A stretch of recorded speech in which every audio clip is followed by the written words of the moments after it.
আমরা শুরুতেই শুনলাম একটা দল আসবে এবি পার্টি। এটা কি জামাতের বি টিম নাকি সি টিম? এবি পার্টির এই 6টা বছর আমার খুব কাছে থেকে দেখার সৌভাগ্য হয়েছে। মানে ভীষণ রকম আমি সৌভাগ্যবান মনে করি, কারণ একই অঞ্চলে রাজনৈতিক অফিস এবং কার্যক্রম পরিচালনার জন্য একদম তীক্ষ্ণ দৃষ্টিতে এবি পার্টিকে আমি দেখতে পেরেছি।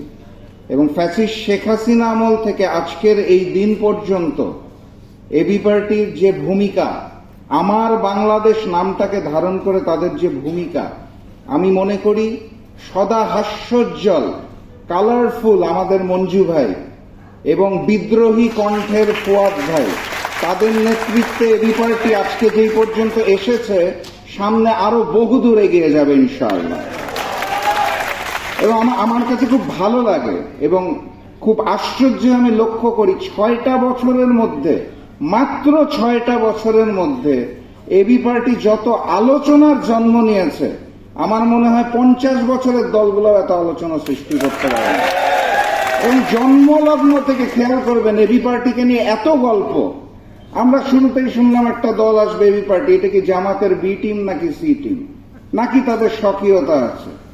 সেইখান থেকে শুরু করে এবি পার্টির সকল অনুষ্ঠানে আপনারা খেয়াল করবেন, তাদের সাজসজ্জা, ব্র্যান্ডিং, লোগো ডিজাইন, ইগলের দৃষ্টি, এত নিখুঁতভাবে তারা একটা স্বকীয়তা সৃষ্টি করেছে সেই প্রথম থেকে জবাব দিতে দিতে আজকের এই পর্যন্ত।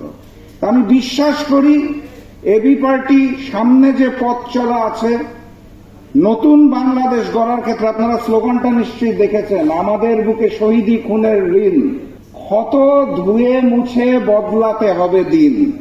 আমি বিশ্বাস করি এবি পার্টির যে নেতৃত্ব রয়েছে, তারা নতুন বাংলাদেশ গড়ার জন্য, বাংলাদেশকে বদলে দেওয়ার জন্য আমাদের সকলকে সাথে নিয়ে একসাথে কাজ করবে ইনশাআল্লাহ। এবং আমি গর্বিত এবি পার্টি এই মুহূর্তে আমাদের যে 11 দলীয় ঐক্য, সেই ঐক্যের একটা বড় স্টেক হোল্ডার।